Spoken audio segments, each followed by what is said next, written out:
and that we capture your feedback as members of the community who are interested in thinking through how the city can continue to improve its solid waste management. We know that there are some challenges that are facing us today. We know that there are some challenges that are facing us tomorrow. And so we'll talk a little bit about both of those. Really the purpose of this meeting is to think through the longer term future for the city and how Baltimore can better manage its solid waste in the long term. And what we're doing is part of a master planning activity to answer that question. And your input is really quite important. As we do our work, we need to understand what the community sees as opportunities, as challenges. And so that's really what we're here to do today. And again, thank you very much for taking time. Brief introductions. I've already introduced myself, my colleagues Lindsay Pat, and Chrissy Sherman from Nexide Group. We're here as part of the team. Our responsibility is managing the communications and the stakeholder meetings like this one. We are subcontractors to Geosyntec Consultants, and we have Jeremy Morris here from Geosyntec. You'll hear from Jeremy in a moment about the current situation in Baltimore. What is the current waste management situation? How much recyclable materials do we produce? How much trash do we produce, et cetera? So he'll give you that information as our baseline, and Geosyntec is leading this study on behalf of BW. Another important partner in our project is Second Chance. Many of you may be familiar with Second Chance. We have Mark Foster here with us today. And they do a lot of work in the community, not only in trying to reclaim and reuse materials that otherwise may find their way into the trash stream, but also providing many green jobs for the community. And so their role working in the community to be part of the solution for solid waste management is important, and we're very grateful to have them as part of the team as well. So that's who you're dealing with here when we talk about the project team. That's us. Our agenda is shown here. The times are not quite as important. I don't know that we're going to need all of the time. We'll take it if we need it, but we're scheduled to go until noon today. After hearing a little bit about the current situation from Jeremy, we'll get into two discussion sessions. And the first one is focused on challenges. So what challenges do you think the city is facing currently? And as you think about the next 10 or 15 or 20 years, what challenges do you think the city needs to be thinking about and addressing and planning for in terms of solid waste management?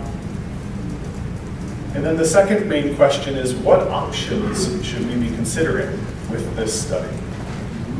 Some of you may be, I'm always impressed and surprised when I have community meetings like this and people come and they have their own individual experience, but they've also, in many cases, done a lot of homework. And this is a topic that's of interest and maybe passion for some of you. And so you may have looked into what other communities are doing. You may have experienced other things when you've lived in other parts of the state or of the country or of the world. And so we want to hear from you, what other options should we be thinking about as we think about the future solid waste management? So that's that second discussion that'll happen around 11 o'clock, or whenever we're ready to go to it. And again, we'll finish by noon. We will not go long. And so to give us some additional framing context, I'd like to introduce Director Chow. He's the head of DPW, and he's going to talk to us a little bit more about what DPW is doing and thinking, and the purpose of this study, which is called Less Waste, Better Baltimore. So Director Chow, please.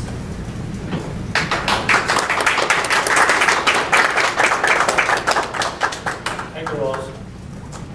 Good morning, everybody. Good morning. First of all, thank you for coming out Monday morning, right, 9 o'clock, 9:30, well actually it's 9:30 or so. But it is very important to us as we gather here to talk about our future plan in terms of solid waste. Now this less waste, better Baltimore is our master plan for the next 30 years. This is our effort. We know we got a lot of what we call near-term challenges as well as long-term issues. And this is an opportunity to hear from you all, to hear your concerns, your thoughts, talk about some of the options. Now, first of all, we're not here to debate any of the things that's going to be coming up, but rather we are in the listening mode. But first, let me introduce John Chalmers, who is the Solid Waste Bureau Head. Good morning. And then aside from that, we also have recycle bins in the back there for sale if you want to pick one up. As well as we have our customer service, support services division that's issues about billings and all that. The things that you want to talk to us about are here. So this is not just about solid waste, but support staff is here to address any other issues here you might have on your mind. Now, some of the near-term challenges, we all know, right, with the Briscoe situations, with our, what we call the landfill capacity, we're running out of landfill capacity. Our current landfill is running out of capacity by 2026 as forecast. And we are undergoing an effort to expand our landfill. There's an application with the Maryland Department of Environment for that purpose. And as well as new regulations, things we need to do to make sure we're doing the environmental sound things, and those things cost money. And of course, recycling, composting, many other things that is on people's mind that we as a city ought to be focusing on rather than just either burn the trash and or fill it up at the landfill. Now maybe there's a better way to what I call beneficial reuse some of the materials and all that, and we certainly are all ears about that. Now this is an effort that we know is not going to be a city government. That means, in other words, DPW may say, well, we ought to do composting, we ought to do a better job in recycling. We alone would not be able to achieve that. Only way we can achieve that is with your help, the citizens' help. All the citizens embracing the concept of cleaning up the city, doing environmental sound things, all that. That true collaboration, the partnership, will ensure better success. Government will not be able to do it all by ourselves. We need everyone's help. And of course, as I said earlier, we are here to listen. So in other words, we're not going to make any judgments. Our consultants are going to take notes about all your thoughts and all that, and we're going to gather all that. One of the things I asked our consultant to do is at the end of this process, the report is due to us by the end of this calendar year. In that report, I'm certainly looking forward to what I call complete transparency. Here are the options, short-term, intermediate, long-term. Here are the pros and cons. Here are the operational challenges and or other things that they ought to recommend to us. We're really looking at how do we set an example of Baltimore City to be the best, what I call it in terms of strategy, in terms of our solid waste strategy for others to look upon. Not just locally, but nationally, and maybe across globally as well. So this is very, very important to us. We are very sincere about wanting to hear from you. We know we have a lot of various opinions out there in terms of zero waste, clean airs, and all those things are important. But I have asked myself and my team to be very deliberate about staying neutral, right? It's no sense for us, myself, either my team or myself coming out and says, well, you know, we really like these. What's that mean? In other words, is we basically telegraph to everybody says, hey, the outcome, we already know what the outcome is. We don't know what the outcome is. I don't. It's a very deliberate effort on my part to keep a distance in terms of lots of people pushing for DPW opinions. I'm very careful about offering those opinions, not least until the report is done. So we can really see of all the options, weighing all the risks and rewards, then we will. DPW and the city will have an opinion about how we should move forward, not only from the operational perspective, from the law, from the legislative perspective, because we need a complete wraparound. We need complete buy-in. So anyway, I want to say thank you again for you to come in to attend this session. Please offer up your thoughts, your opinions. Don't be shy about stating what's on your mind, because it is that important to us. Okay, so thank you very much, and have a great day. And we are going to be listening to you. Thank you.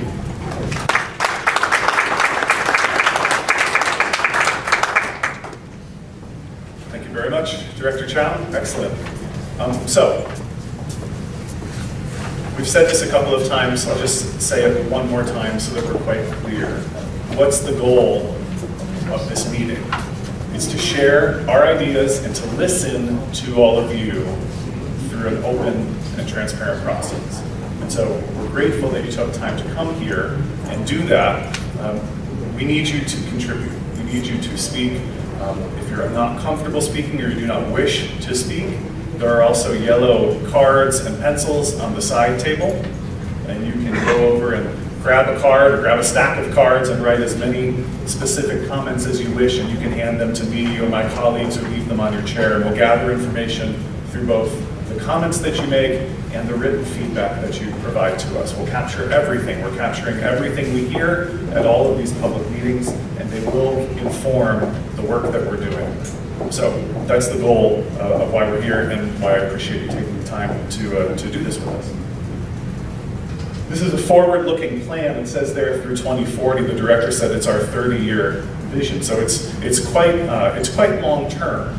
And we know that sometimes it's difficult to get past the immediate day-to-day challenges that the city is facing with solid waste management. And I'm sure you'll share some of that with us today. But I encourage you also to try to think about your children and the challenges that they will need to be dealing with in the longer-term future of the city and the opportunities that the city may have to better manage its solid waste. So just try to push to not just the immediate challenges, but the longer-term issues as well. I think it's important to say that no final decision will be made today. We will not be taking any option off of the table today. We will not be explicitly saying we will be doing X today. So no final decisions. It's really about listening to your feedback, and we'll take all that information into consideration in the later parts of our work. Okay? We've said transparency. We've tried to be very active in getting all types of community members to participate in this process, not just through the community meetings, but there is also an online survey that I know several of you have already taken. And so we've worked to engage anchor institutions, businesses, the ports, the schools, elected officials, waste management companies, et cetera. You can read that list for yourself. So we've worked pretty hard to make sure we have every type of perspective informing this conversation. So I want that to be clear. Oh, there we go.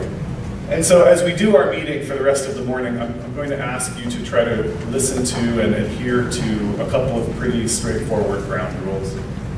The first one is to try to be respectful and to listen to others. That's really our job, is to listen as much as we can. And I encourage you to listen to what others are saying and maybe even build on them if they spark an idea for you. This is meant to be a brainstorming session, and you can feel free to think out loud and say, and if you're not sure whether an idea is really a good idea or not, you're maybe on the fence about whether to voice it, I encourage you to voice it. We're not judging the ideas here today. We just want to hear what you think, what you have to say. Work together, stay focused, try to stay on our task here, solid waste management. That gets into other issues that the city is facing. I understand them, but let's try to remain focused on our scope. And try to avoid a very lengthy speech. We have a decent amount of time this morning, but we have to be finished by 12. And so I hope you make your comment, make it completely, but then try to move on and give space for others to do the same. So that's it in terms of ground rules and process. Are there any questions about what we're here to do, why we're doing it, anything like that before I invite Jeremy to share some information about the current picture? Any questions I can answer now? It's okay? All right. So then Jeremy Morris from Geosyntec is going to share some information about our current situation. So Jeremy, please. Thanks, Russ. And I'll try to be concise and stay on the topic. So just some background information about the city and the solid waste management system that we have in the city, just to kind of start the thinking process about where we are and then where we can get to, where we want to get to.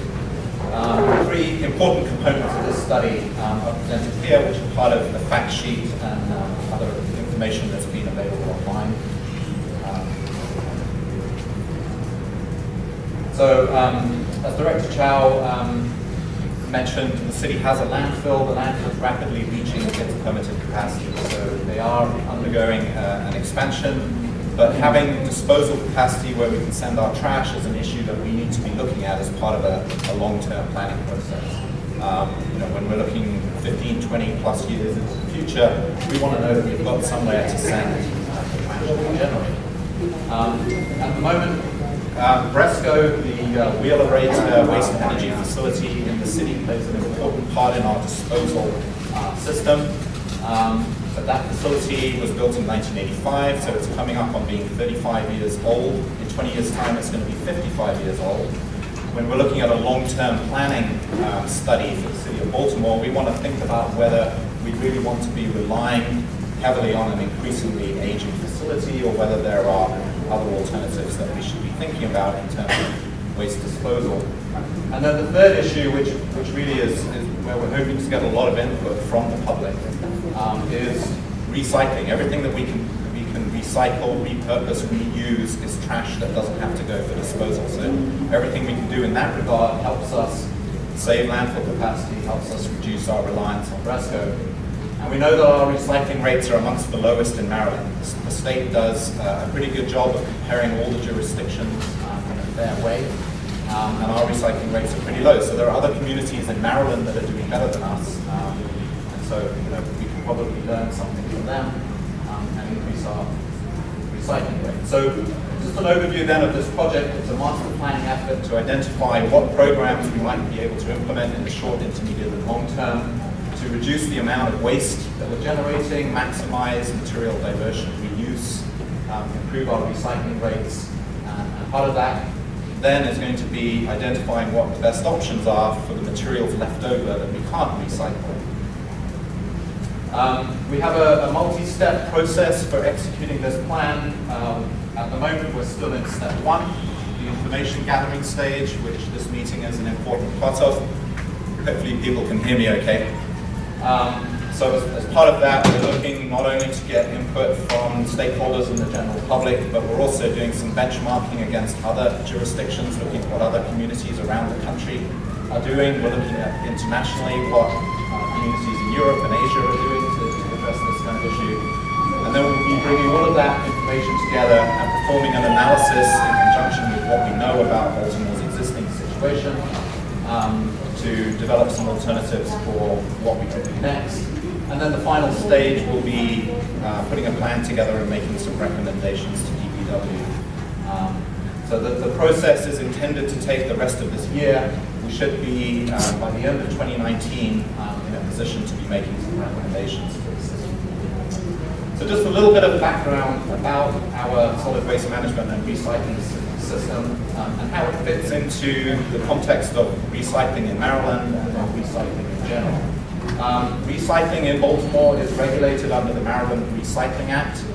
That's an act that all Maryland counties and Baltimore City are subject to.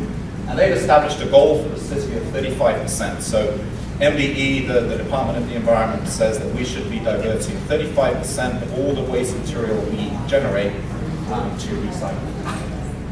To allow fair measurement between counties, make sure we have an apples-to-apples comparison, material is divided into MRA material and non-MRA material, and I'll get into that in a second and explain why that's important.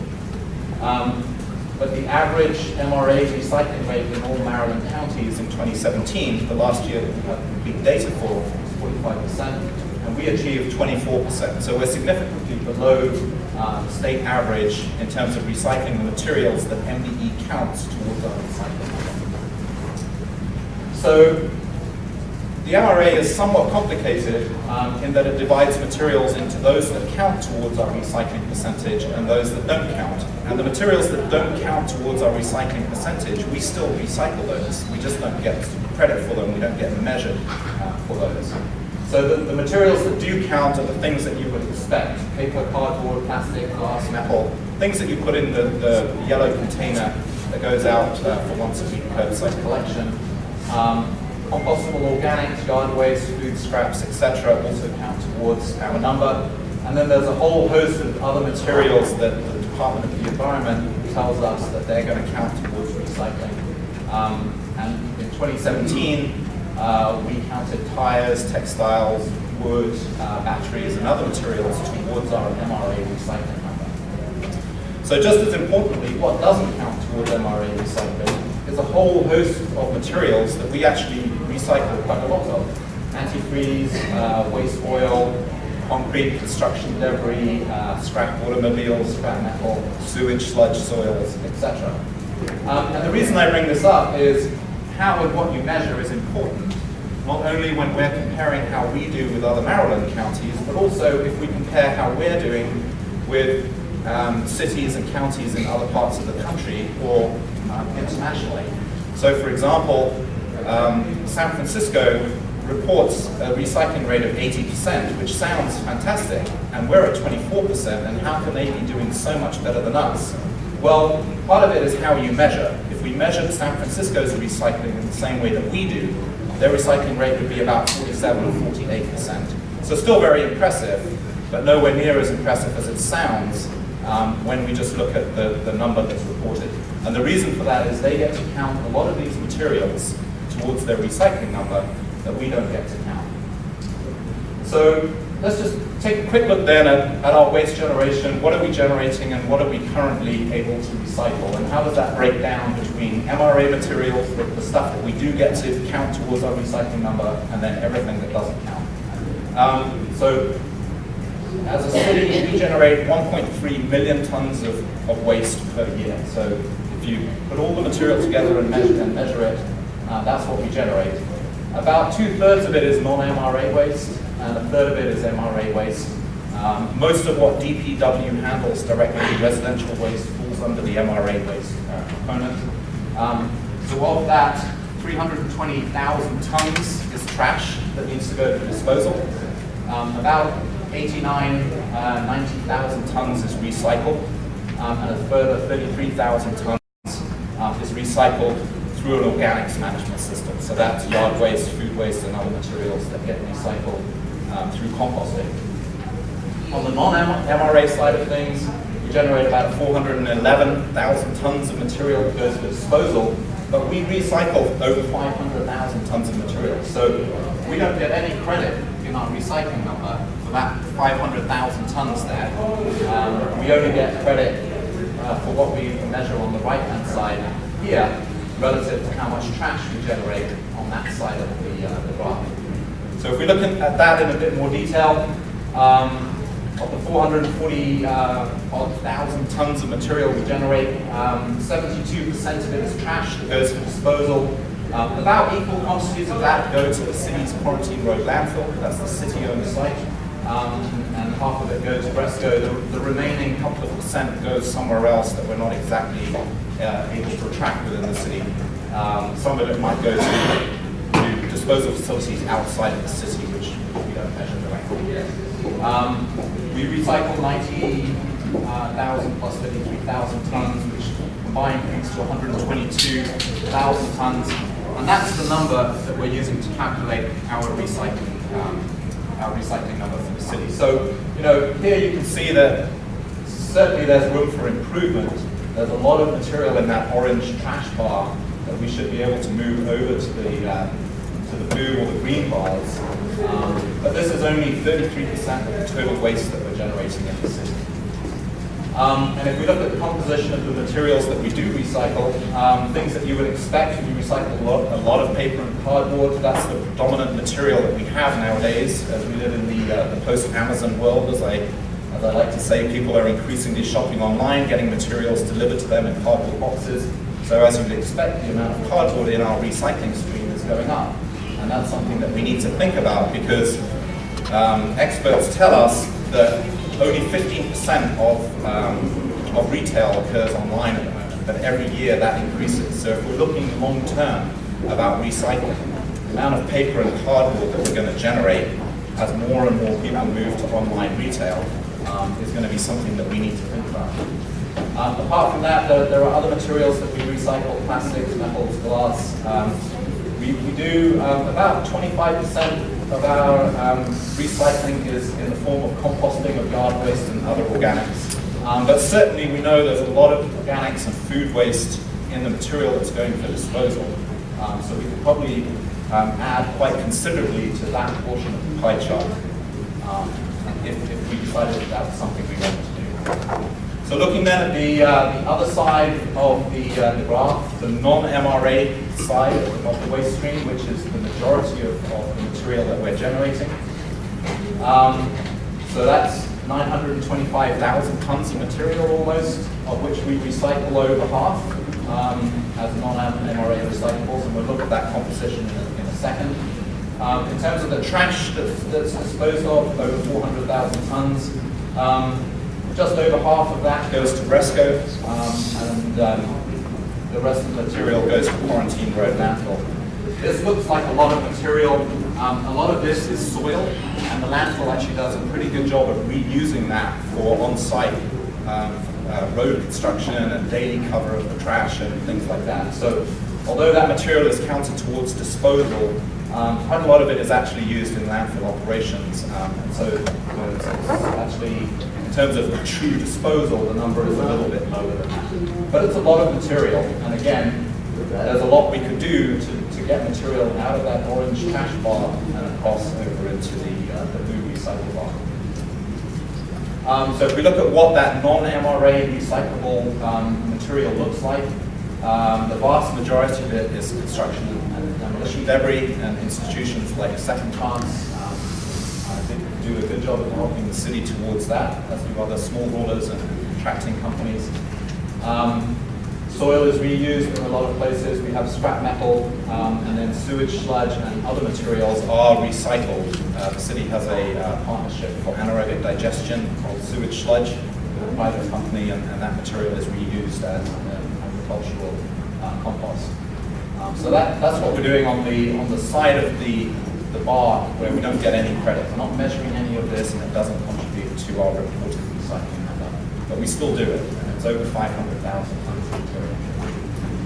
So that gives us a little overview of where the city is and some of the challenges we have in terms of the materials, which ultimately is what this plan is about. So if we just remember then, this is what our current waste stream looks like. We have our non-MRA waste and our MRA waste. This is how much of the non-MRA is trash. That's what we recycle already. On the other side, this is the amount that's trash, and that's what we recycle. So what we're really looking to ask the question and provide answers for here is, what can we do to reduce the total size of that bar? That's 1.3 million tons of material every year. What can we do to stop that waste being generated in the first place? Because the best way of managing waste is to stop it being generated, because then there's nothing to manage. So first of all, we want to do what we can to reduce waste generation. And for that reason, the theme of this study is less waste, better Baltimore. So we really want to focus on less waste. So then moving from that, once we've looked at reducing things, stopping generating waste in the first place, what can we do to increase recycling, get material out of the yellow trash bar where it has to go to disposal, which costs us money and consumes disposal capacity, and into the recycling bar. And similarly, what organics, food waste, yard waste, grass clippings, other materials like that, can we get out of the trash stream into a separate organic stream that we can send for composting. And then very importantly, as part of this study, when we're looking to do these things, reduce waste, increase recycling, do some more organics management, are there job creation opportunities there? Because that's something that's important to us as a community. If we can get people good job opportunities by reducing the amount of waste that we're generating, then it's a win-win situation. So this is where we are now, and this is the point in the meeting where we turn things over to you and look to address the first focus question we have, which is, what are the challenges do you see that we have in the short, medium, and long term reducing solid waste generation and increasing the amount of recycling that we're doing as a city? Okay. Thanks, Jeremy. Maybe before we get into discussion, I just wonder if anyone has questions about what Jeremy presented. Is there anything that was unclear, or would you like more information? Maybe you can just try to answer a few questions. That's okay. Hi. Hi. So on the handout here, you have textiles under non-recyclable, and in your slideshow, you had textiles as an MRA. So I'd like you to make that clear for me. The handout you're referring to is the materials that you can put in curbside recycling. Yeah, so part of it depends on where the material is going. So everything that we put in our yellow boxes that get picked up by DPW's load packers go to a material recovery facility. So each material recovery facility has its own rules about what they can and can't process. So that material recovery facility can't process textiles. So it doesn't mean textiles aren't recyclable, it just means you can't put them in your yellow bin in order for them to be recycled. They would have to go via some other path to a recycle destination. Okay. And then I would like to be composting, but I found it very difficult to find information on where and how. So, as you mentioned San Francisco, we have a green bin. So I'm not used to throwing away food scraps or yard scraps. And so I put them all together in something that can break down quickly easily in a landfill. But I know that also San Francisco sells their compost to farmers. So a lot of like the wine that we enjoy is grown in our own garbage. Yeah. And I was also wondering about tires. You said Baltimore tires. The Baltimore recyclable tires versus tires. I don't, you just clear up what that means. We'll start with the tires. So tires are a recyclable material, but obviously that's something that we have to take to a recycling center, generally an automotive shop. So there is a Maryland law that requires tires to be recycled. They count towards our recycling numbers, but it's something that we have to actively recycle. People won't come and collect them from us, we have to take them to people. With regards to composting, the city of San Francisco elected some years ago to mandate recycling. So if you live in the city of San Francisco, you have 3 containers that you put out. You have your trash can, you have your recycle can, and then you have your compost can, into which you put your food waste and compostable materials. That's something that we could consider as a city. We know that about 25% of our trash is degradable organics, and if that's something we wanted to do in order to reduce the amount of material going for landfill, it's something we could think about. It costs quite a bit of money. San Francisco has elected to make that investment, and it's something that we can certainly think about. At the moment, there are some opportunities for recycling in the city, but they generally are in the form of joining a compost collective like the Filbert Street Community Garden, the Baltimore Compost Collective. So if you look for them online, you can sign up for them. They charge you a small fee every month, and once a week they'll come and collect your materials, which you put in a separate bucket. But that's really what we have at the moment, unless you're in a position to do your own backyard composting, which, I live in a row house in the city and we wouldn't really have space for that, but I know some of the people that live further out in the city that have gardens are able to do composting. So, some people do that, some people join the collectives, but at the moment we don't have a citywide program for that. And I just have one other question. That's, since seeing like all the plastic in the ocean, I'm wondering, do we have to put our stuff in garbage bags? I mean, if you figure just the weight of the garbage bags of everyone putting all of their waste in the garbage bag to put it in the can, it's ridiculous.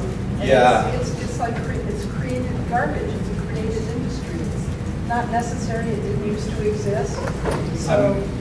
It's true, it's a convenience thing. And when I was a kid, we didn't do that. We had a trash can and we emptied the whole can. It's mostly a convenience thing for all of us because we need to move. So if I didn't do it, I would not be breaking the city code or rule. That's what I don't know that actually. If you put straight trash in your green,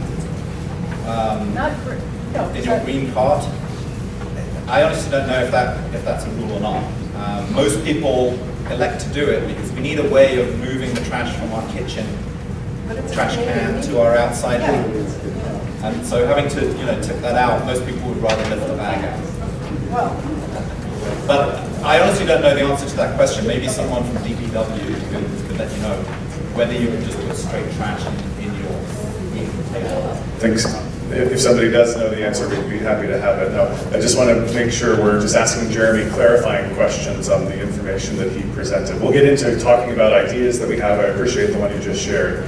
But before we go all the way there, let's just see if there are any other clarifying questions for Jeremy. I don't know, the folks on the side, if you have questions or you want to offer comments. There's a question here.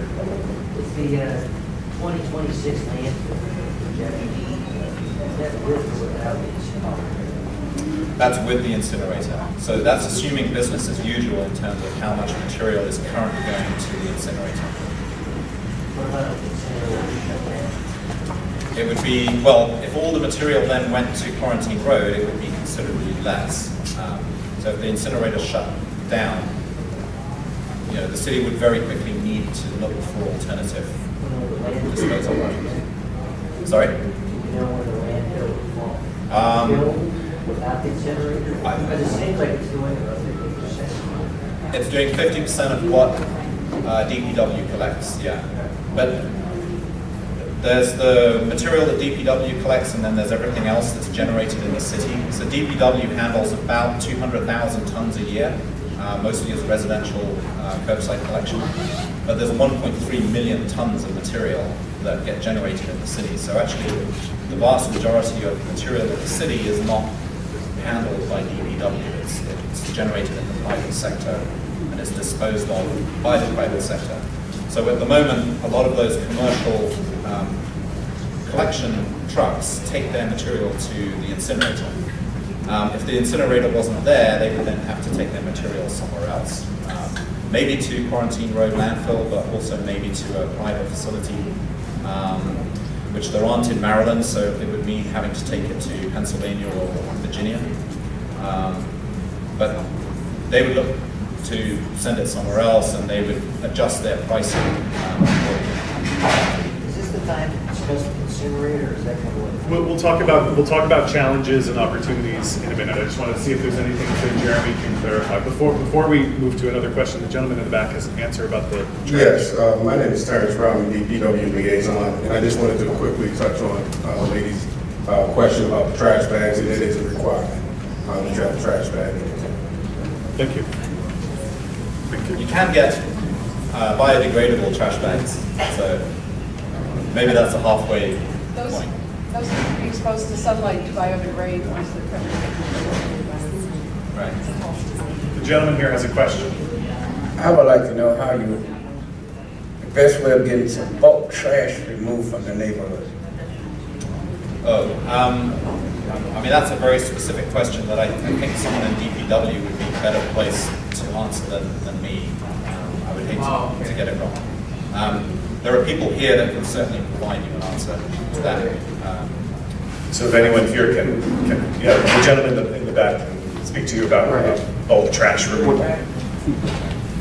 Just go one-on-one there. Okay. Thank you. Anything else in terms of the information that Jeremy's presented that you want to clarify? I see you too, sir. Why are there recyclable items that don't count towards our recycling percentage? Why do we split between MRA and non-MRA? Yeah, like automobiles, scrap metal, and stuff like that. My understanding is when the State Department of the Environment came up with the Maryland Recycling Act and started requiring counties of Baltimore City to measure and report recycling, they wanted to make sure that it was an apples-to-apples comparison, because some jurisdictions might have a lot of things like scrap automobiles, others don't, and it would make them appear to be recycling a lot more than others were. So where you have to have fair comparison between Dorchester County on the Eastern Shore, which is low population, very rural, versus Baltimore City and Montgomery County, which have large populations and are very urbanized. They wanted to have a mechanism that was as fair as possible in terms of measuring how the county was doing. So they came up with that. I think it's something that's somewhat dynamic. So every few years, the department does look at what materials count and don't count, and they may revise it if they think that there's an increasing reason for non-MRA materials to move into the MRA side. But that's something that the state manages, that the city doesn't have any control over. Okay, thanks. And the other gentleman had a similar question. So with that, I think, Jeremy, we're good. You're off the hook. Thanks. Thanks very much.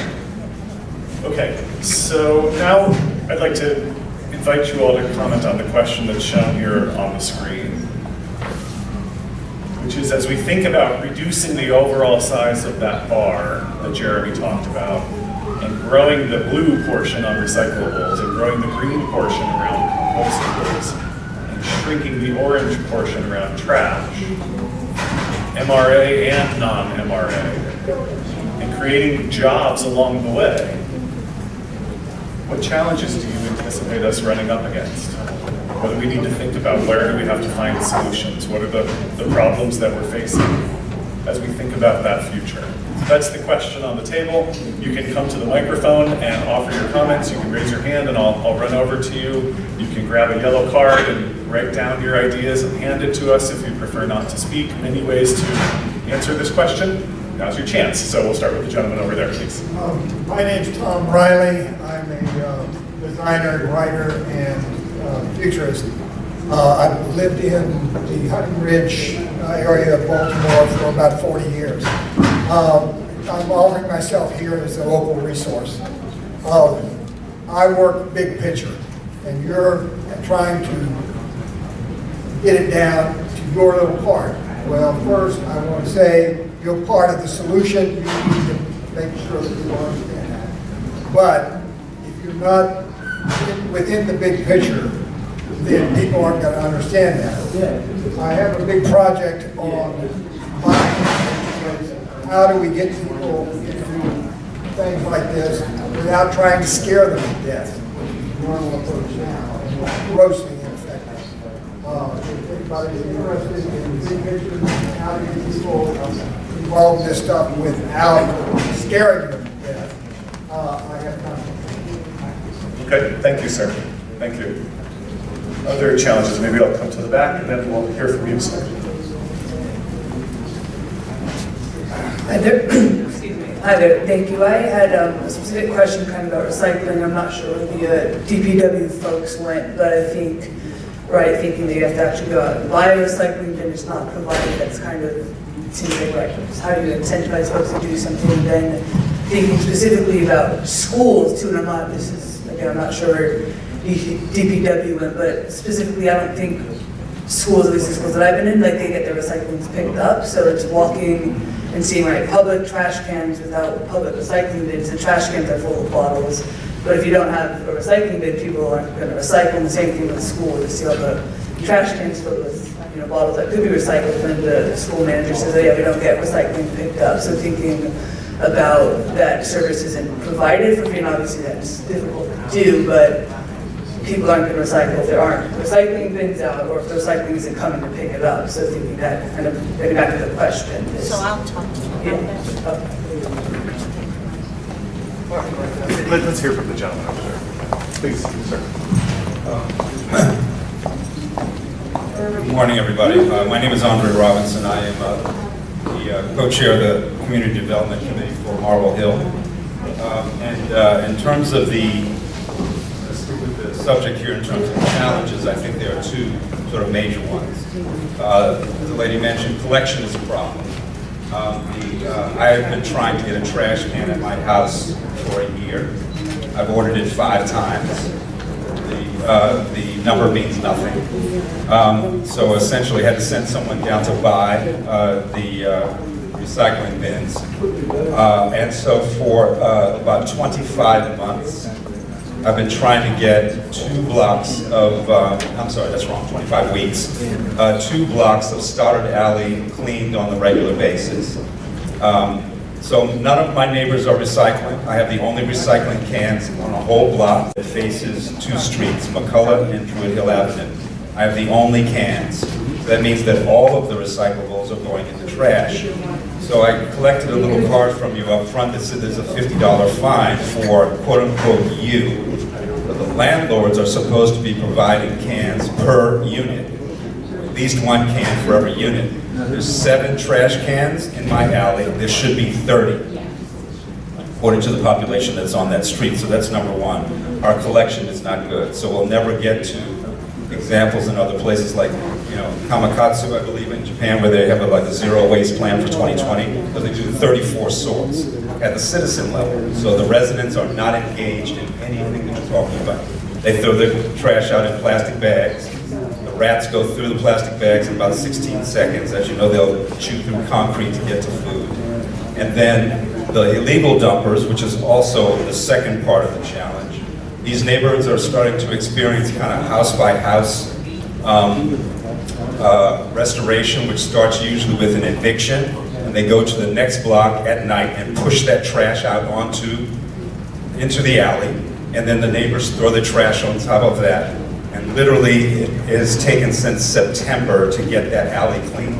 I've cleaned it twice, the city's cleaned it twice, and within 10 days, it's filled up again with illegal dumpers. So at some point or another, the response time that we have in Baltimore doesn't work, and the citizens are not engaged at all in the Keep Baltimore Beautiful campaign with the tearful Native American. That's not happening at all. So we have to find a way to make the disposal cycle easier for citizens, because I work for myself, so I can actually stay on the phone and call people over and over and over and over again, but it should not take a year to get a trash can, and it certainly shouldn't be. Whatever we're doing with the transponders and cans, if they went to, you put them out and they went to somebody else's neighborhood, well then dun the landlords for the cans they are not providing, because the trash bags are just out of control. So last thing I will say, last year also, after about 40 days of rain, wrote to the city, my city council person, and the Baltimore Health Department that said that, mosquitoes are going to follow this much rain. And the blocks are filled with abandoned houses which have tires and buckets, and mosquitoes, as you know, will breed in a bottle cap.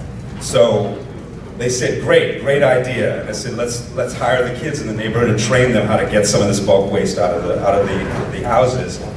So June went by, July went by, and then all of a sudden in the news I hear mosquito population in Baltimore went up by 33%. So we are doing gathering a lot of wonderful ideas at these meetings and then delivering on nothing. I'm not blaming the city, I know it's difficult to do, but we're actually not engaging the citizens in the way that they could be to assist with some of these issues. Very good points. Thank you, sir. Yes, please. I'm Joanna P. Sunier, and I'm with Baltimore City Schools, so I wanted to address your question. We have a close relationship with Department of Public Works that picks up recycling from schools once a week. A school does need to sign up for recycling. We, as the central office, do not have funds for bins for the schools, so we're in conversation with DPW about trying to come up with funds to provide that to schools. And we are trying to encourage schools to recycle. It is a state law, it is a city law. We are behind on that. We're making slow but steady progress. One thing that would be very helpful to us is to have better data about what is collected from our schools. If you look at Montgomery County Public Schools, for example, they have load scales on all their trucks, so they weigh every school, and they can do competitions between schools, number of pounds of recycling per student. You can track it very closely. We don't have any of that data. And so what we get is a yes, the recycling was collected on a day, or no, there was nothing out on that day, and we have no way of knowing if it was one bottle was collected or 55 big bins of it. And then I also wanted to just comment on the composting side. It is something we're also exploring, and we, at our food and nutrition office, we are looking at both sort of behind the counter of things before food has been served, what waste is there that could be composted, as well as after food has been served to children. And those of you who have children in schools will know there is a tremendous amount of waste in our schools, and trying to figure out recovery methods and composting is a long-term goal of ours. So we are very anxious to stay in conversation about how we can participate in that. Thank you very much. Thanks for those perspectives. And so I'm hearing challenges around collection rates, challenges around the cost, challenges around illegal dumping. So this is good. We're identifying some of these issues. Gentleman in the back wanted to speak. Good morning. I was on the last meeting, and I I think I made the point the gentleman made about illegal dumping. So you know it's real. You know it's real. And the only way we're going to solve it, if we put cameras in places where people are dumping, catch them and find them, and that's how you stop that. The other issue that I wanted to raise is, this is a great report, but it's half of a report, because the Benjamins are not there. I'd like to know what we're paying for this service. Because you're giving us tonnage and weight and this and that and recyclables and all this stuff, but the Benjamins are not reported. We need to know what we're paying, because you know, you can buy a nice suit, but if you pay $15,000 for it, you pay too much. Okay? So we don't want to pay too much money for these services. We want to pay what is logical and what is reported to be from other cities comparable to the cost that we're paying. Otherwise, we're paying $15,000 for a suit that we could buy for $3,000. So on your next report, if you're going to have a report, I would like to see the Benjamins. You know what I'm talking about, right? Because the financial report is not there. So you're very proud of the report that you're giving us, but it seems that you're not so proud to tell us what we're spending. Okay? Yeah, thank you for that. Thank you for the comments. Yes, sir.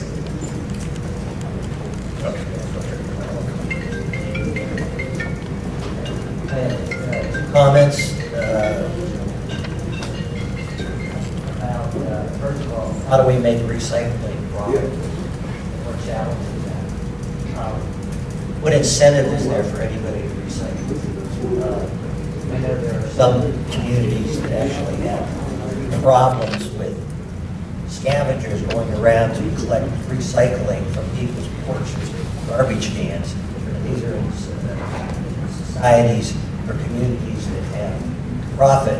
In other words, if you have a beer bottle or a Coke bottle and you go to the store, you're paying a nickel extra for every bottle. Take that in, you can recycle it and you'll get your nickel back. So we have nothing like that in Maryland or the city. It will certainly be something to consider. And is there even a market? Is there a future market for recycling? I've read some reports now that recycling markets are drying up. You know, they can't get rid of plastic and cardboard to China. They already have enough of their own. And the second remark I'd like to make is about the future of the incinerator. And what exactly is the situation with this incinerator? And why is the city council so hot on instituting these regulations that's going to essentially will shut it down? Are there any other alternatives? Is there any good way of incineration? Exactly what is the status of future of that incinerator in your opinion? Thank you. Okay, I was wondering what the cooperation rate is between the city departments. It seems to me that composting could be run out of the parks because there are parks everywhere and compost can actually go right into the growing and planting. And I was also wondering, I don't really know how BG&E is run, but I do know that they have, in your bill, you can donate extra money towards someone else's heat for the winter. And it sounds to me like if there was some way that donations could be given for especially recycling bins, that might take care of some of the Benjamins, so to speak. And then the other question of the demolition, it seems to me that the building department knows who buys these low-price properties and is about to tear them down. If that information could be shared with you, then you would know where the hot spots are and who to keep an eye on for giving whatever, you know, for finding them or for going ahead and telling them, okay, here we are to take away your demolition, that will cost you blah, blah, blah, blah, blah. So I'm wondering if there is enough cooperation between departments. Good, thanks. Yeah, just pass it to the gentleman. Thank you. Just some generic comments on collection with the bins, better size, more appropriate colors, more ones that are more universal. Composting, the city should make the investment. We think. In terms of sorting, as contamination rates are higher, then you may have to look at investing in something to separate the streams better, either at our level or into a sorting facility that's better able to handle that. And just a quick comment, answer to the gentleman, the mayor did sign the Clean Air Act on Thursday, so that's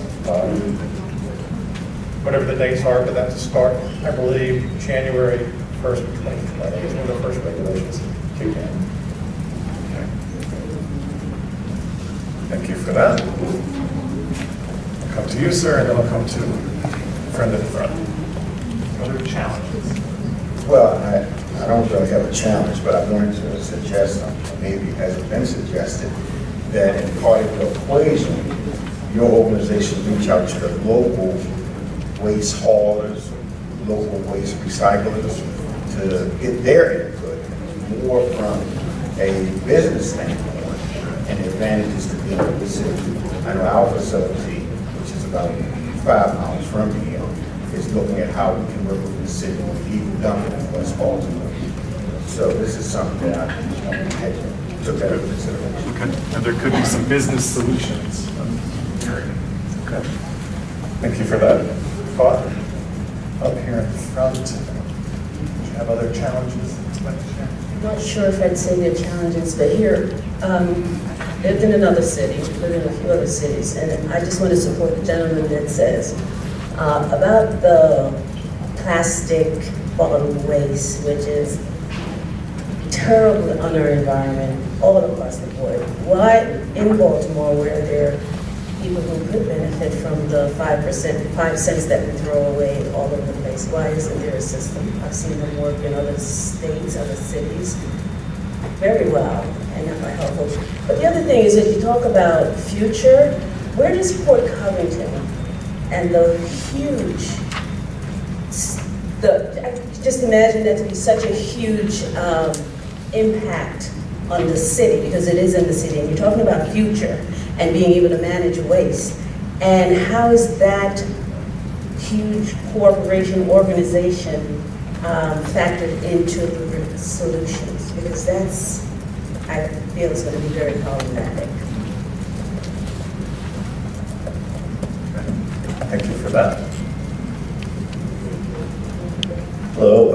I think the challenges that the city faces isn't so much a lack of data. We know what's going on.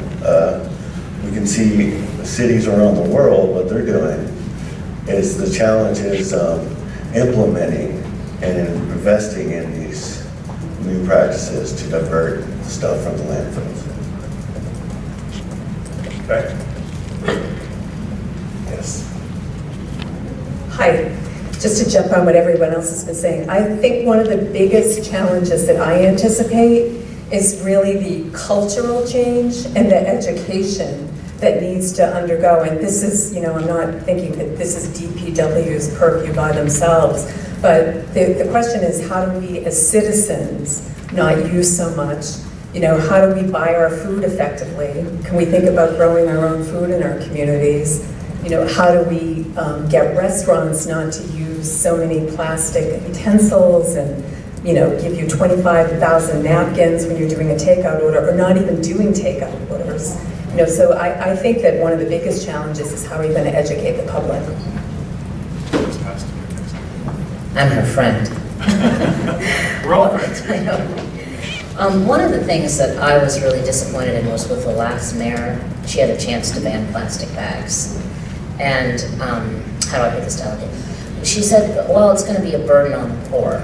It's like, no, environmental concerns are more so a burden on the poor than making people possibly bring their own bags, or possibly, I don't know, what we would have done, replace them with some paper bag. That doesn't completely resolve it. But we've got to start raising the bar and thinking of what people are and aren't capable of in the city.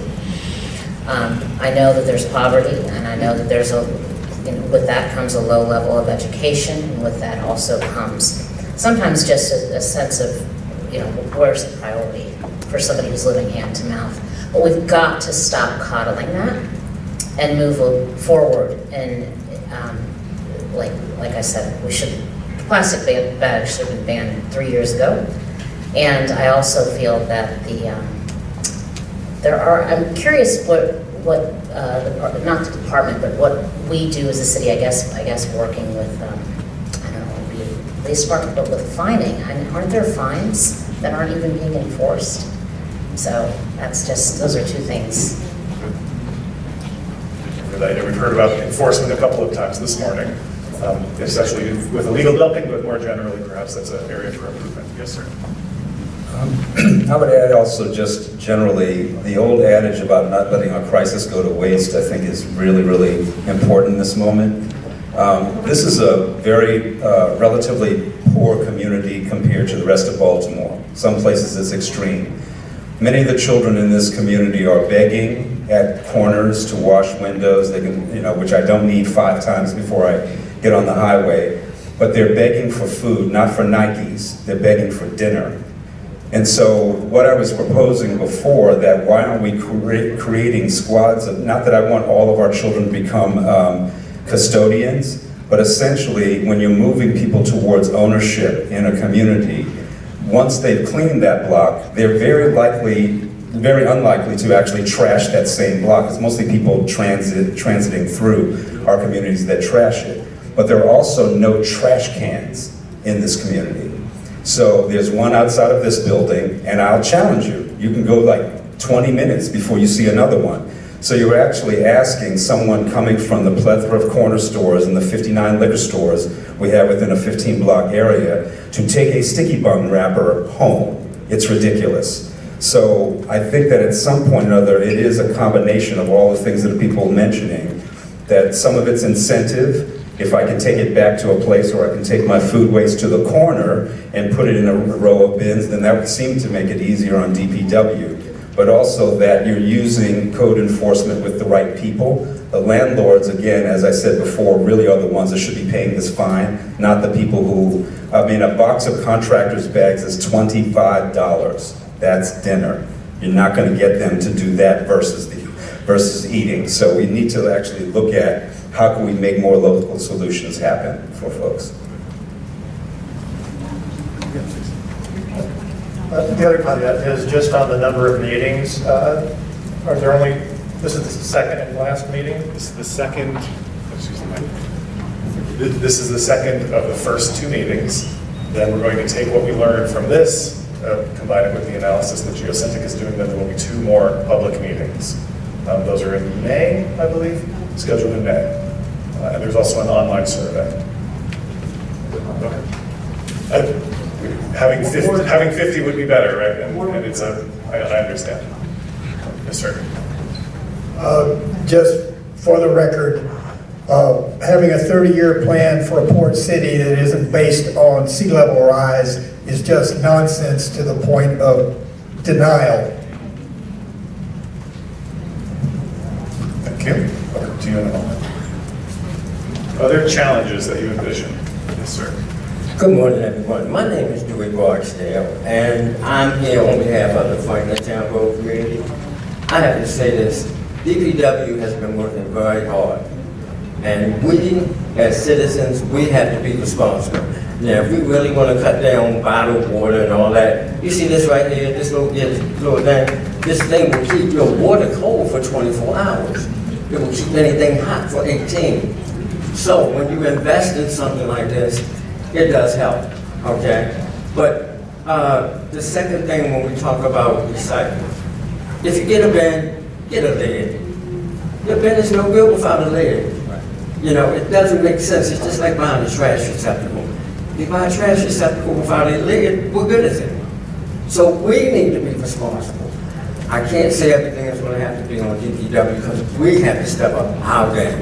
It's our environment. If you don't take care of it, it will not take care of you. Thank you, sir. I saw a comment up here, and then I'll come to the back. Hi, welcome. Good morning, good morning. I live across from Morgan State University. And so I'm piggybacking on the corner cans. We have them, and the problem becomes enforcement to the point that DPW removed them because not only did the neighbors and the commuters use it daily as their personal trash cans, and they're overflowing, and then there's no set time, like our trash days, when to pick them up, and so that became another problem. So we actually had them removed. So just want to say. So lots of challenges. Yes, in the back. Thank you. So piggybacking off of the comments about the reusable water, kind of the challenge, I think it's behavior change and thinking about how do we achieve behavior change is really kind of the challenge of appropriate, relevant information being shared in a way that's accessible to folks on the ground. So thinking, you mentioned the Photo Tree Garden and the communities near the incinerator that are moving towards zero waste, and it's kind of how do we support initiatives that are already underway on the ground that are going to be able to reach people and kind of relate. So it's kind of a challenge of how do you expand models like that across the city that are relevant to local communities. I think is an area to put right investment in time and support those folks already to expand those efforts. Thank you. Good. Thank you. Any other challenges as we think about this future solid waste management? Yes, sir. Good morning. So one of the issues that I've found over the last 6 years I've lived in West Baltimore, 10 years in Baltimore in general, and I'm coming from San Francisco, so I'm a native. So you really can't compare the two. Part of it is there is recycling centers open 6 days a week, so the numbers would obviously go up. If people know there's 4 or 3, you can do a pilot program where you can set up one, and it's strategic below Hamden, right there, that corridor near. You need to really think about really getting some kind of program where you can get a celebrity, get a football player, get a Ravens, get a Oriole to do what I think Schaefer did this long before, where they get somebody to promote and really show the ideas that maybe recycling is a positive thing. And you have to educate from the beginning. You go to the elementary schools, you really just have different seminars, a few minutes, 20-minute program. A couple key schools, it starts exciting, and it gets to be a pilot program where you can even offer as a gift a recycling bin. And then you get the associations involved. Have more partnership with the associations from various communities, and then talk about how there will be a clean block contest, something that an organization I work with, Southland Partnership, is trying to do to incentivize and really give gift cards to neighborhoods who clean up their block, recycle more, and at least take pride. And that's the problem. Even if you have a dozen bins of the green bins, which were worthless because they're actually cluttering up a lot of the blocks, and since they don't utilize the whole mechanism, those bins turn into, I see still littered little wrappers up and down the block. And there could be 15 green bins. It's regarded. There has to be a mindset change in society, and we have to all want to have pride in the communities. And if we don't, there's just going to be blatant trashing and dumping that's going to continue in the city. But it has to be really a groundswell of connecting DPW with associations, with communities, with schools, and try to re-educate and say there will be incentives. And then the other aspect of that also is the funds. And really, there's not enough being able to type and document. I've worked with some of the inspectors, and they go, well, we won't touch that, because they never know what's in that bag. There could be a broken needle. I've seen it. But sometimes, they're not going to look for mail. You can find mail. You can find lots of address and go, that's from 30 blocks from here. How did it get here? It's amazing the things that occur in the city. I've never seen anywhere else. But it's something we have to deal with as a city. And it's going to be a big uphill battle, but at the same time, it can be done. But it does take the efforts of communities to pull together and communicate and have this out. But having somebody worth come and say, this should be something the city and the community should get behind because it's going to be a problem that's going to cost, and it should be put on everybody that it's going to cost everybody, not just a select few. Thank you. Thank you for those comments too.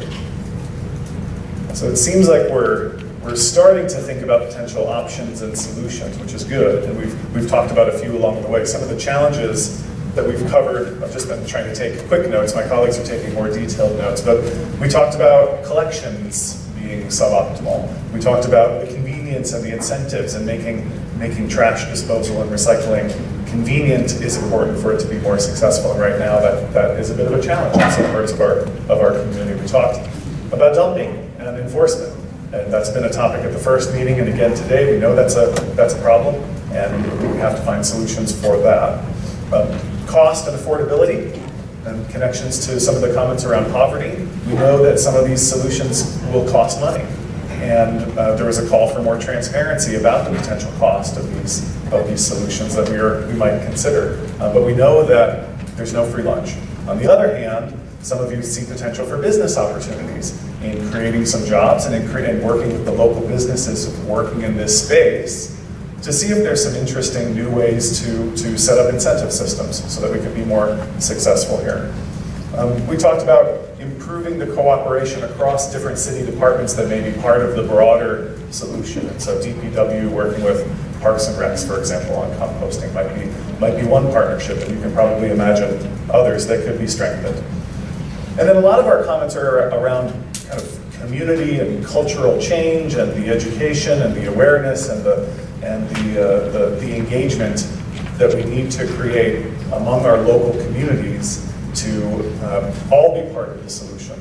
And so that's encouraging to hear that we know there are things that DPW can be doing differently, but we know that this problem is sufficiently large that no one government organization is going to be the answer. As the director said, it's going to take all of us working together to improve the solid waste management approaches in our city.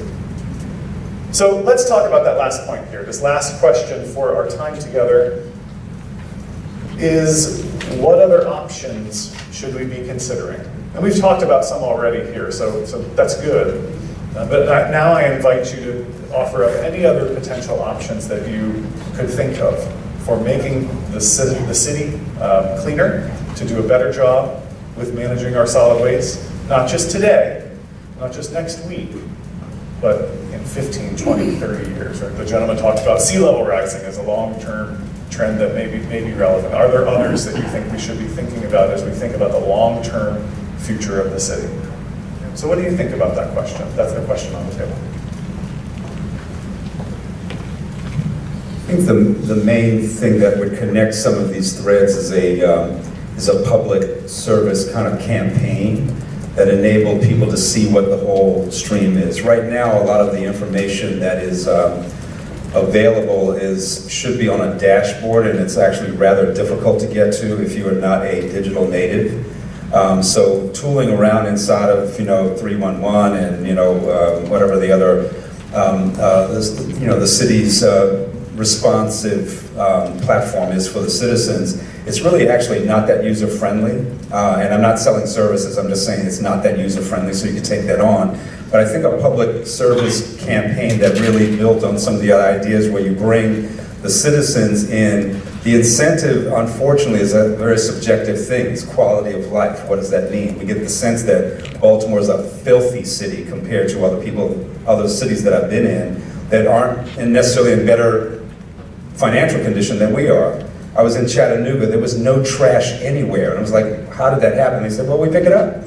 And then we engaged all the citizens in just putting things in cans and so forth and so on. So as opposed to having to remove cans because people are, taking their house trash and putting it in the corner, in New York, we saw by video that all the public trash cans in Harlem were filling up before the kids got out of school. And so they were throwing the trash at the can because it was the old wire can from 1922 or whenever they put those out there. So they put out compacting cans.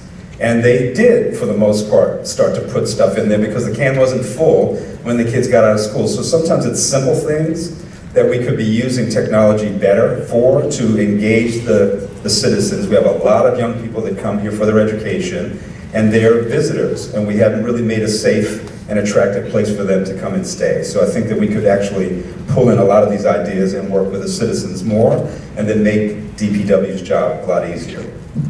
I don't know what they're going to do about the incinerator. That's kind of over my pay scale, but at some point or another we can figure out how to put less stuff in the trash. I think would be the way to go. Good. You can just pass it to the gentleman. All right. Since last November, we've had 3 major reports, starting with the UN, then the Americans, and now the Brits, on global warming.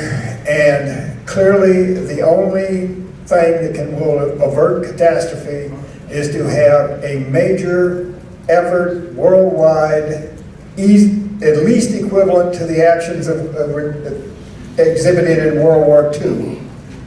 You are part of that solution. You need to be part of that solution. You need to know how to handle being part of that solution. And none of this, everything's going to be the same for 30 years. That's not going to happen. But you are part of the solution. You need to know how to do that. Thank you. I would just like to say once again that I think that garbage bags are just like hell on earth. There is no reason for us to be paying money for a bag we throw away. Talk about getting plastic bags out of the city. We are paying to put more plastic into landfill. Why? I mean, perhaps it's convenient, but you want to talk about a diversion for the future. Those are mountains of plastic that we are paying for to throw away. One of the things that, one of the reasons actually why I'm here is because I'm with my block captain manager and have worked with the DPW with Terrence Brown to really get our block captain program going. It's still very nascent. We're in Greenmount West, by the way. And any kind of support that the DPW can continue to do to encourage strong block captains. I've just seen a young woman in my neighborhood who, she's so motivated, not just for picking up the trash, now she's getting her GED. There's a spirit a block captain brings in terms of ownership of their block. And any support going forward that the DPW can continue to do would just be widely encouraged. And I love the idea of a campaign. You've got to make this sexy. You know, like, hey, I'm a celebrity, and this is why you shouldn't litter Baltimore. And I mean, it's got to be some kind of campaign that's just going to blow it out of the water. Texas had "Don't Mess with Texas." Everybody knows that. That was an anti-litter campaign. That wasn't just Texas chauvinism. It was actually an anti-litter campaign, and everybody sees it on a mug. That was from 1970-something. They're still using that. So that kind of punch. So block captains and a campaign.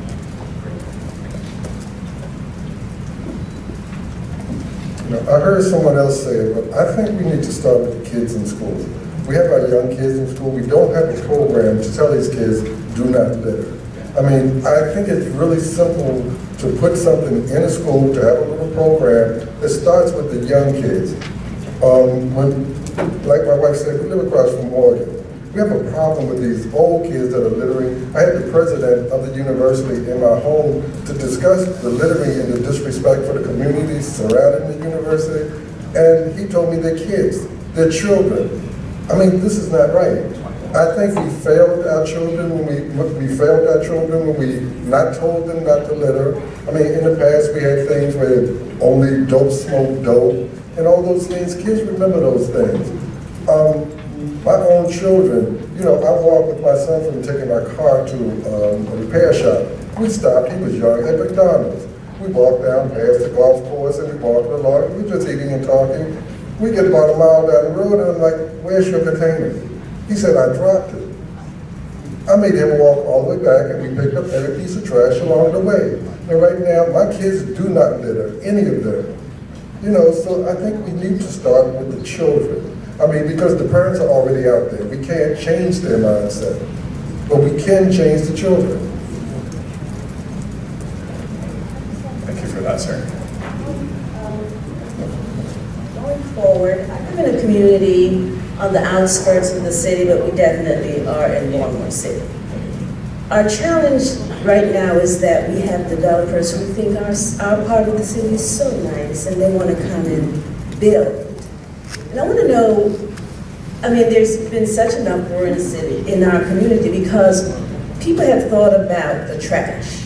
Just the putting 160 people on a 2-acre piece of land and said, well, it's always been happening. But have you considered, so has planning department considered what they do with developers when they say we want to put more concrete, pull up your green, put more concrete down, and have all these people stuffed in one area? It's going to create more rats, more trash. It's going to pollute our area. You're bringing in X amount of cars, you know, just all the problems that it brings. So if we're talking about future and our government working with each other, that's something they may want to consider for the safety and well-being of the city and its residents, all of us.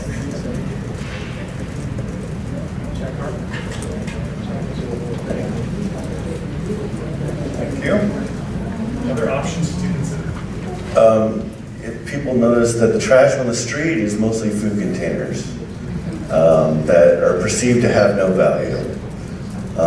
If somebody said if each piece was worth 5 cents, pick up 20 pieces of trash, you got $1.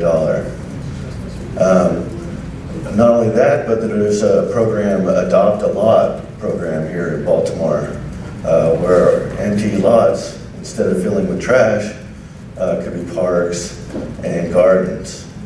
Diverting some of the food waste into compost could provide more than enough compost for these programs. So there's many things that we can do. We just have to invest in it and put the effort into it. Okay, thanks for those ideas.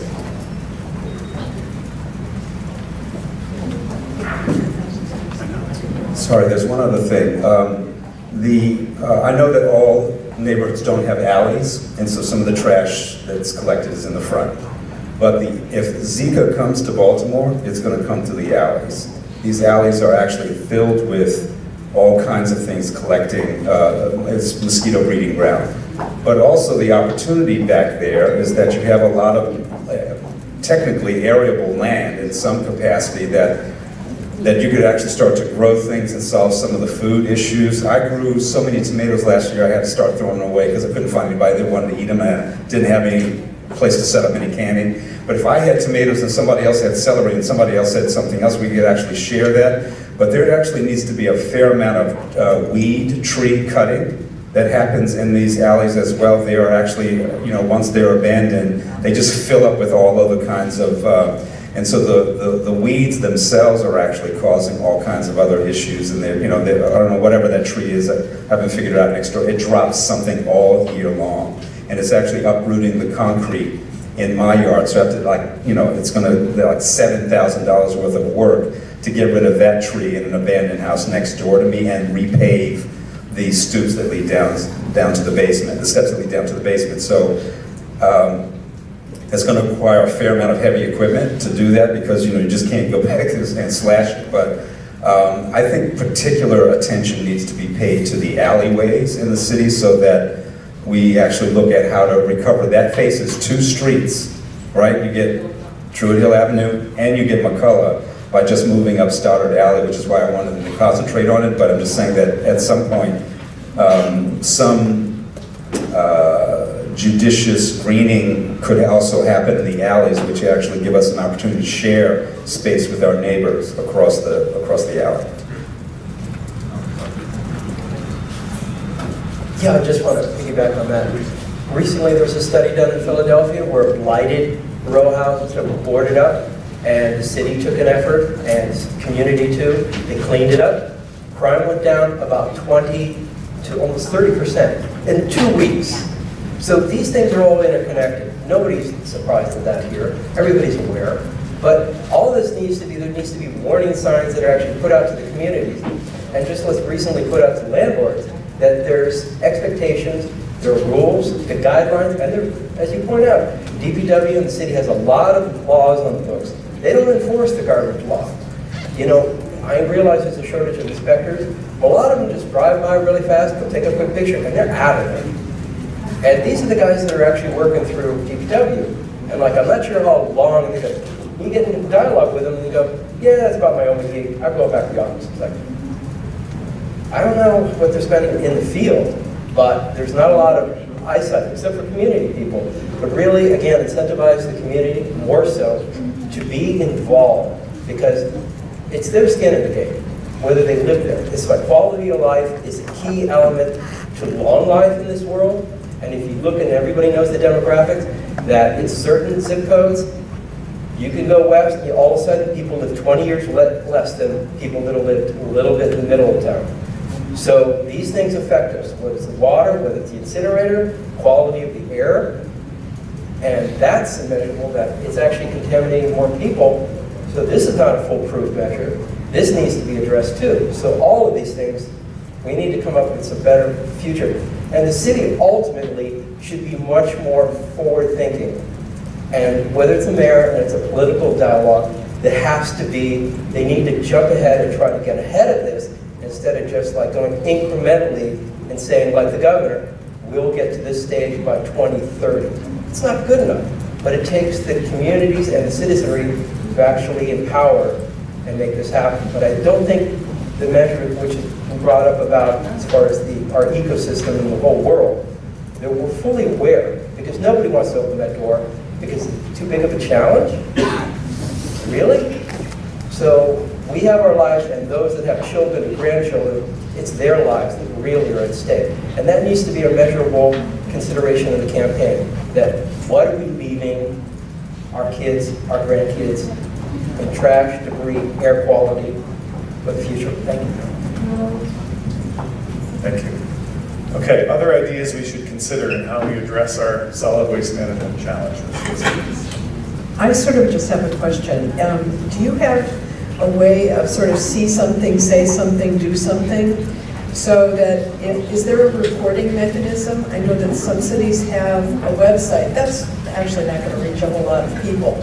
But they have websites where you can report something and it becomes a hot spot that you can look up. But that's not going to report, that's not going to reach a whole lot of people.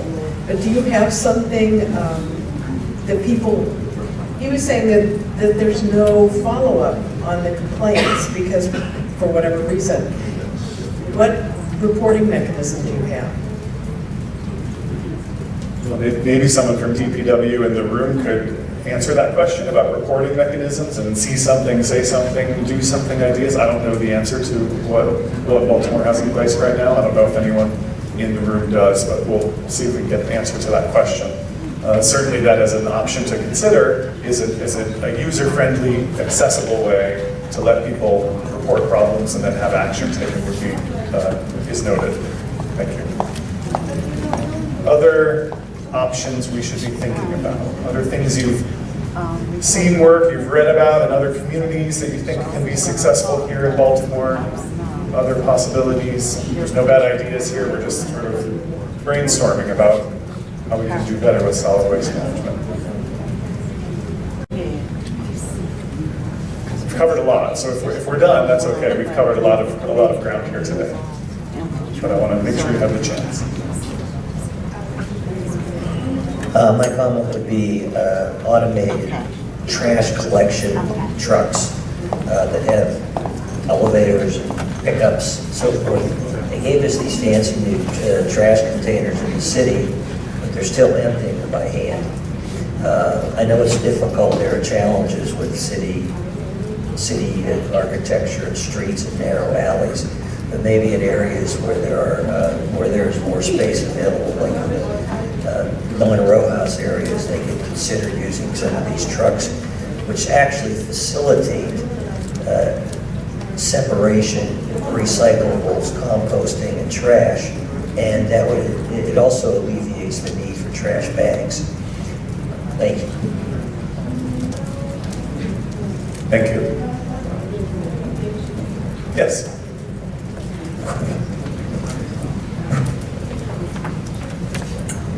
if Baltimore City Schools were to compost all of our food waste, there is no facility in the state that could handle it all. You know, we're serving 100,000 meals a day. So I think advocacy on the part of the city or the state on an MDE, on bringing facilities up to speed and getting them permitted, and I'm not familiar with all of, I know there's a lot of discussion about that underway, but I think that would behoove the city to get involved in that as well. Good. Thanks for that. Yes, engaging with the state to make investments as well. Just a comment. We talk about culture change for communities, but we have a lot of organizations like DPW. I know when we first, the green cans were first rolled out, there was a lot of, from staff overall about having to use those cans the way they were designed to use. So so culture change, education and culture change probably needs to happen in DPW. We pay a lot of money in Baltimore City for water and trash, whatever that money goes towards. But we pay, and I don't understand why there can't be a culture change there. So that people can have better attitudes when you talk to them, you can get better responses, that they understand the purpose of those cans, why it's important to the environment and individuals living in the city. You know, so culture change can happen in a lot of ways. Yes, I agree that they should use their money to educate the communities, because we've gotten away from that, you know. But definitely something needs to happen within that organization. I agree. I just want to add to what she was saying. I was trying to think of that, but I like the way you put it. DPW, how do you market yourself? Where's your excitement? Where the young people, there are people who are concerned about the trash in Baltimore. There are people who don't want to leave Baltimore. There are people that, however, their quality of life is affected and impacted. So where's your engagement? How do you excite people? How do you excite the young people? Come join our team. This is what we do. This is what we're looking for. We need you. So if you were to ask people, what does DPW do? You probably get a blank stare. So I challenge you to speak for yourself. Thanks for that feedback. I think these forums are nice, but where's going to be the follow-up from this? The community oversight. How do we hold you all accountable and continue through this process so that we can reach these goals and make sure that we're on target as a community? So continued involvement through this whole process, not just this brainstorming effort. That certainly will be important, and we'll talk when we wrap up a little bit about what happens with the rest of the study and other opportunities for all of you and your fellow community members to stay involved in this conversation. I recognize your comments talking about the next 30 years, not just the next 6 months for this work, but yes, good.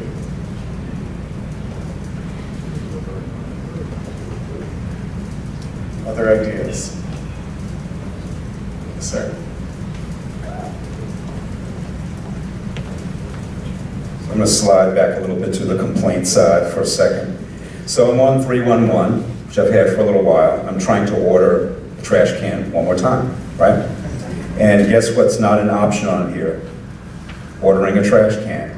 And also what's not on here is some effective geolocation, because I've tried to put in my address 4 times and keeps defaulting to some other address on some other street and so on and so on. So maybe 311 is just having, maybe, you know, the computer's just having a bad day.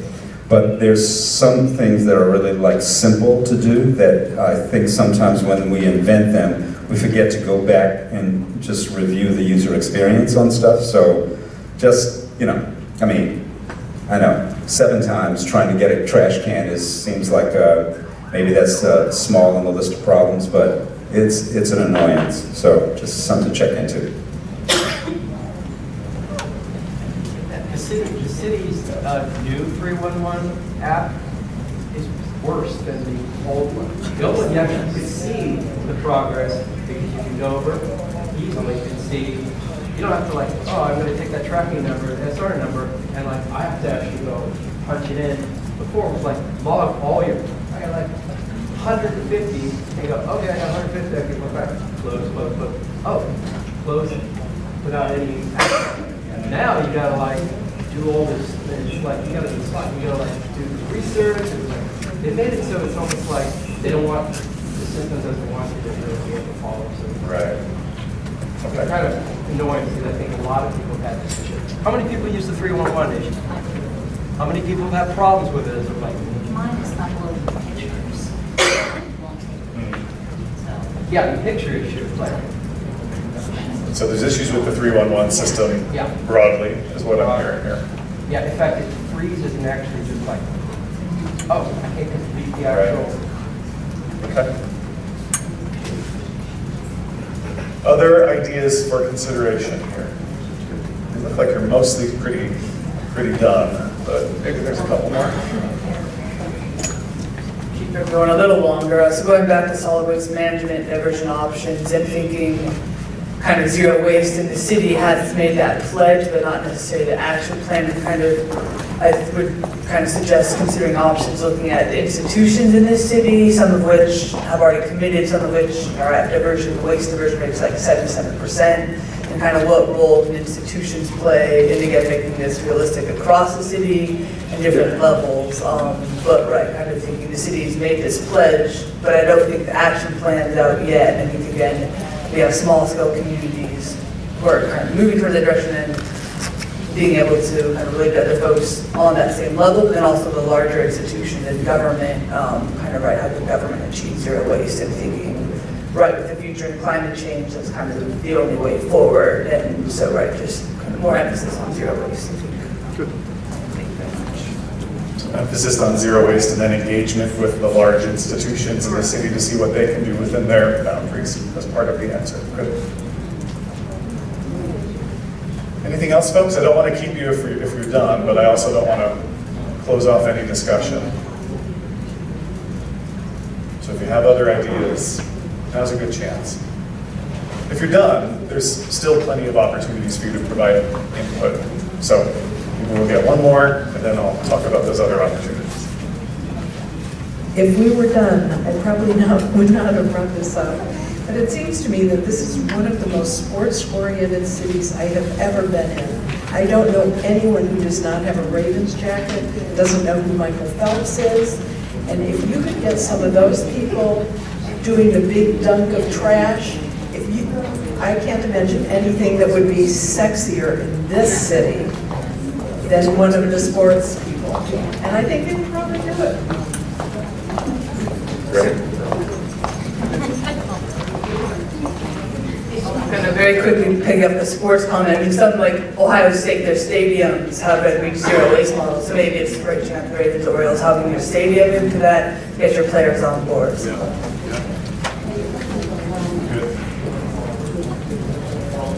Okay. So we've covered a lot of ground today. I appreciate that. If you have other points that you want to make, but you don't want to speak, you can grab a yellow index card on your way out, jot them down, and just leave them on the table. We'll collect those and add it to what we've heard today. So thank you for doing that.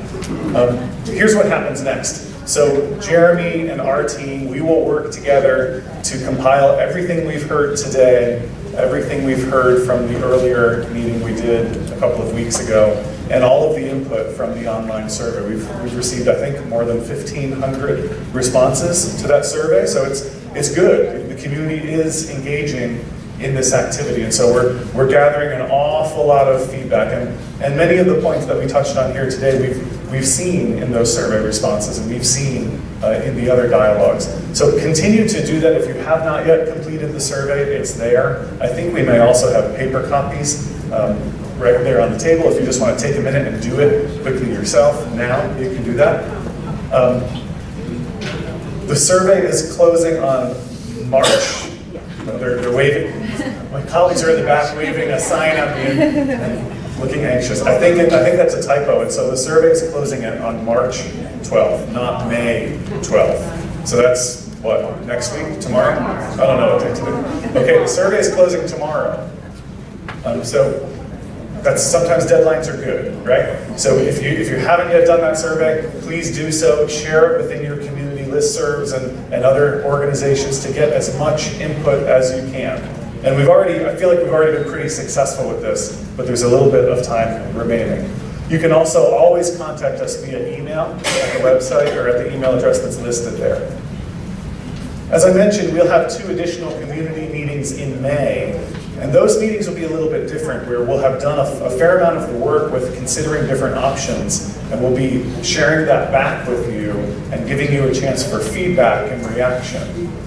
So I think that's pretty interesting. If I was in your seat, I would want to be at those meetings and hear what the study is leading towards and wanting to give some feedback on those options. So I encourage you to pay attention to when those meetings are scheduled and try to make time to be here and bring all of your community members along. Okay? Any questions about what's happening next and where the process is going from this point? Yes, please. We're still working out when those meetings will be. We wanted to have one in the evening and one in the day for this phase. That seems logical to me for people who can't make it in the evenings, but we'll have to see. Other questions about what happens next? Okay, sincerely, thank you, folks. Your time is valuable. I appreciate you spending some of it with us. Thank you.